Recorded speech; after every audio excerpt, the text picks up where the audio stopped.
Welcome back, everybody. One of the best ways to keep your utility bills in check is to make sure your home is properly insulated. But with multiple choices on the market, how do you decide? News 4's Kristen Cornett went to a construction site in the Central West End to show you how. These are traditional bats of insulation like you might see in homes done the majority of the time. And good insulation stops airflow.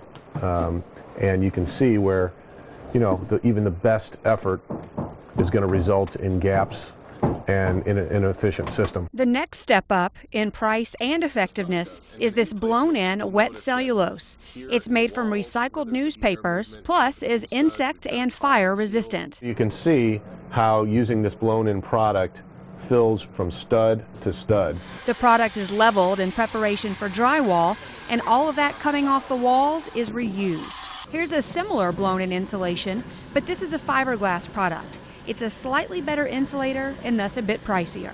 The areas between the floors get a different type of insulation. It's critical that we foam this detail up here because of the air sealing qualities that foam has. This is the most expensive type of insulation, but it totally seals off any air getting in or out. An effective insulation done to a home can't ignore the basement. It's critical. The foundation provides very little insulation by itself. So what we put up here is a vinyl insulated blanket that will cover walls floor to ceiling and helps dramatically with the overall energy efficiency of the home. This alone saves about 7% on your utility bills. Build it tight and then of course ventilate it right, and that has to do with the heating and cooling system, but the tighter the better, bottom line. For tips on going green, I'm Kristen Cornett, News 4.